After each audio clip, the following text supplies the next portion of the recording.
One of the richest man in Africa and in Anambra State, wey dey call Chief Eze Ukpo.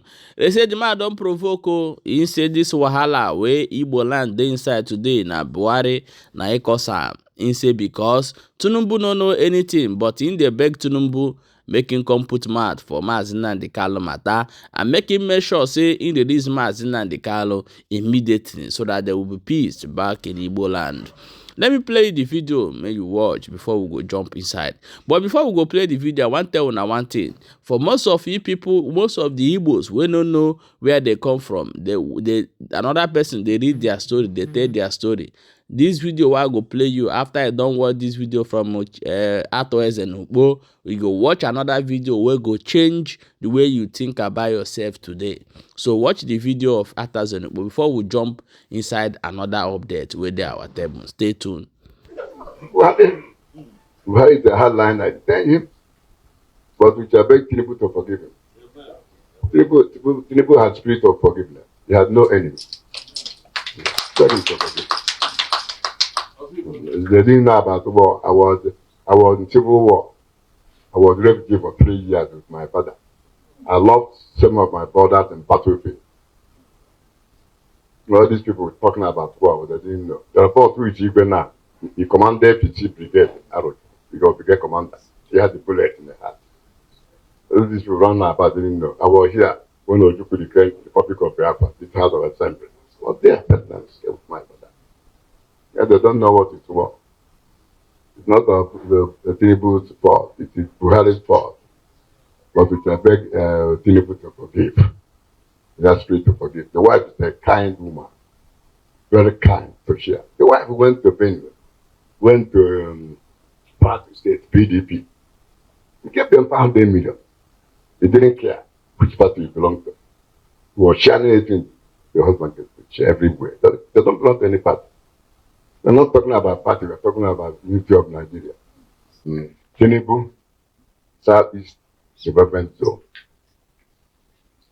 That has solved our problem. No other government were through us behind. They neglected us. Tinubu came and pointed us. The managing director from Binukoga, from Ukpo, Michael Koya, Imo, and changing the Igbo life. Very soon, many people start getting jobs, including us. With the advice of other governors. Conscious. He has no enemy. He doesn't get bounded. They don't want to know who you are. Part of insecurity. That's why you like your governor. Governor Enugu. Within there, and even in there, I give a Kenu, Yeriaka. We take the ITC to monitor the criminals. Spend a lot of money. That's why I can be here. We can move around. Nobody can harass us. Only here. If other governors will do what he's doing, or what the Tinubu is doing, we have no problem. If this problem, only Tinubu can solve our problem. Now we are alive. Daalụkwa ndo ọma na-ege ntị. Ekene m nwoke kene nwaanyị. Wesi ndụ mmiri ndụ azụ. Atị m mmiri ata na mazụ anwụna. Nkoye chilu nyaza elu. Onye nna na onye n'ụbọchị nke tata bụ MAP eziokwu bụ ndụ 1. And I'm na aige this our brother Nti, which is Rélease and Ukpo. Now, after you watch the statement of Rélease and Ukpo, I only observe one thing, which is the Igbo political leaders and the Igbo elite have already made the plan and concluded that in 2027, Mazi Nnamdi Kanu will be a tool that they will use to campaign. Mazi Nnamdi Kanu is what they are going to use to campaign for Tinubu again. They are not fighting for Mazi Nnamdi Kanu release. Rather, they are going to use Mazi Nnamdi Kanu to campaign for different political positions.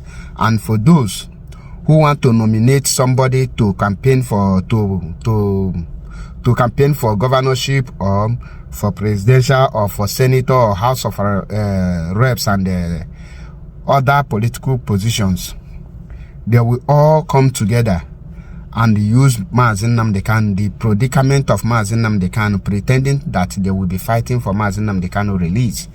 They are going to use it to campaign again and get themselves in the power, and all of them will go mute and go silent again, while the suffering and the predicament of Mazi Nnamdi Kanu and Biafrans will continue. Now, what I cannot understand in the statement of Ateze Ukpo is that when did a call for a referendum become a call for war?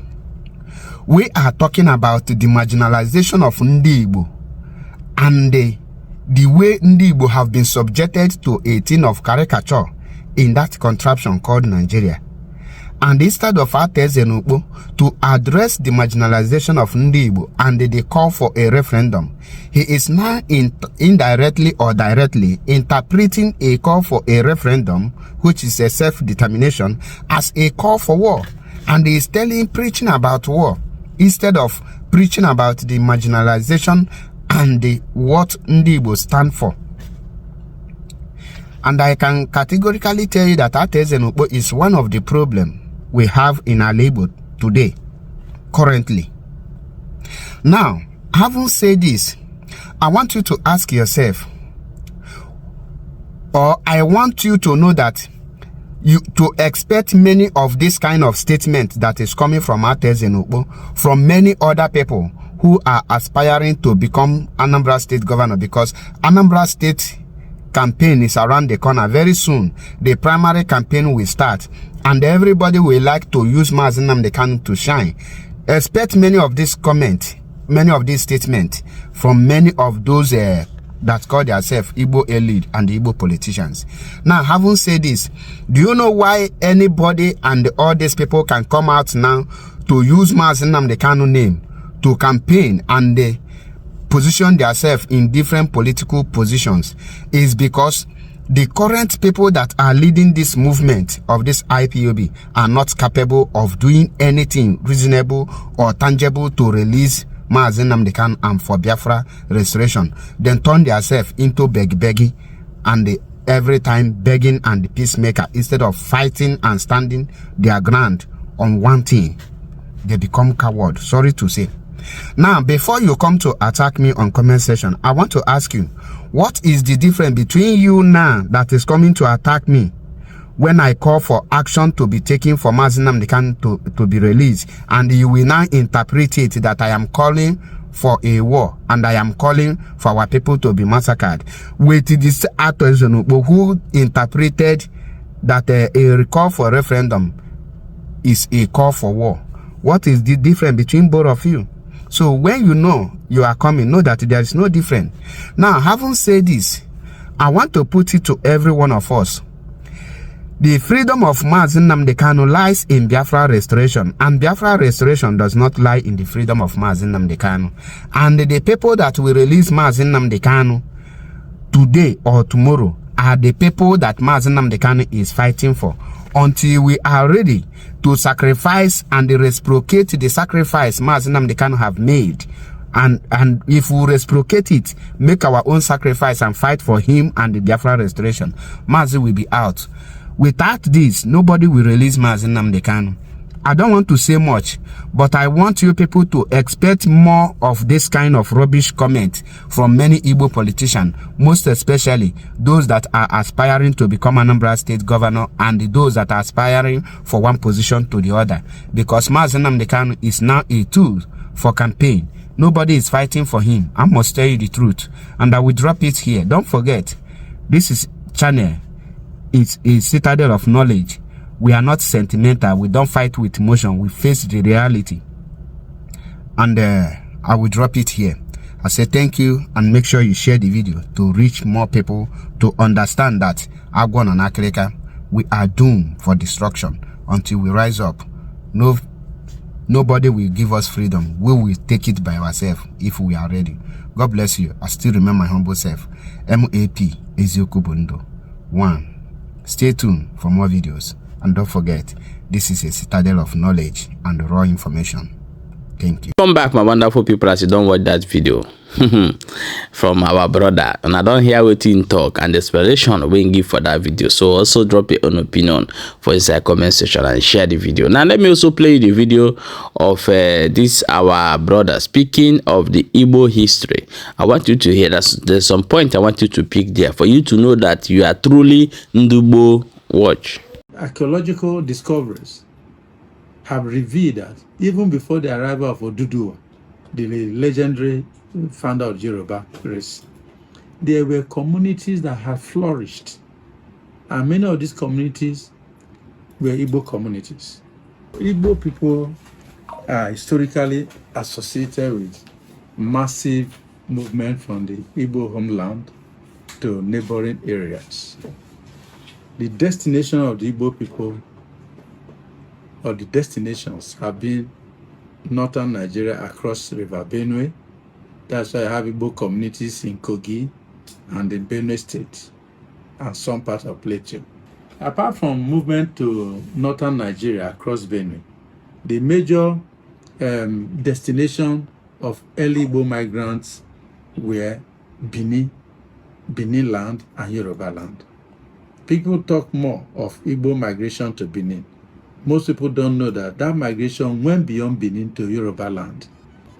We talk about how the Igbo were predominant in part of Yoruba land until, the legendary Queen Moremi delivered his people by trick and so on. Then on Benin proper, it's always said that those West Niger Igbo communities from between Benin and River Niger were Benin settlers or migrants from Benin. The truth is that early in their history, because of the fact that they didn't have enough land and they have rapid population growth in Igbo land, they could not move into the Atlantic to stay. And because central Nigeria had empires like Igala Kingdom that could, obstruct movement of Igbo into Ikala land, the only outlet for the Igbo people was Benin land. So majority of them moved there and settled there, became prominent. Some became chiefs, recognized by the Benin monarchy. But because of their audaciousness and the aggressive nature of the Igbo, ready to take advantage of situations, enterprising too, they ran into conflict with the ruling class. And so, over time, starting from the 16th century, they began to return to Igbo land. Not all of them crossed the River Niger back to their original source. Only Onitsha was founded by such returnees. Majority of the returnees established communities between Abudu and Asaba. These were not Benin people. So those who say that West Niger Igbo people were Benin people simply because they came from Benin, they don't have the full historical knowledge. They were founded by Benin settlers, Igbo settlers in Benin. They were returnees, what professional historians call reversed migrations. So that is it. Though when they settled in these communities, Oboloko, Iseluku, Iselenkpiti, Iselazaba, and the rest of them, Abo, more migrants came from Igbo land proper and joined them. Then people came from Igala to join the teeming population. So what I'm trying to say is that it is wrong to say that West Niger Igbo communities were Benin people or are Benin people. Some of them are Benin because when the Igbo were returning, it's not as if they did not return with Benin people. Some have Benin husbands and wives. So no community in West Niger Igbo is ethnologically or ethnically homogeneous, because every community is actually founded by the first set of arrivals and later swelled up by later waves of migrants. That has been the experience of West Niger Igbo area. So the Igbo people who are in West Niger Igbo land, claiming they are not Igbo people, they don't know their history, and the Civil War has contributed to that. After the war, there was stigma attached to being an Igbo person, and there was persecution of the Igbo, which has continued. So people, because they want to be secure, to have security in Nigeria, they begin to drop the Igbo name, as has happened in Rivers State. They begin to claim that they're Bini or Igala, whereas they are Igbo people, right from creation. No, many of the towns and communities in Rivers State, they just remove the first name that makes it Igbo, so it sounds differently. If you are Wike and you remove N, you become Wike. For example, I'm not referring to the governor, but I can give you an example. All those communities in Rivers State, like Inquere, like Andoni, they are all Igbo communities. Port Harcourt was established by Igbo people during the colonial. Hope this video will help you as an Igbo man today that is thinking otherwise to understand who you are and where you stand and where you belong. So when they come to tell you, you are a landlocked, you are a this, you are a this, let them know that Igbo is everywhere. We are the first people that is settled in that soil. Today they claim they called Nigeria. Whatever kingdom they use as a name, that the Igbos are the first people that settled in those areas and before circumstances happened. So that is the reason why they want to push us to go into extension, but rather we are multiplying.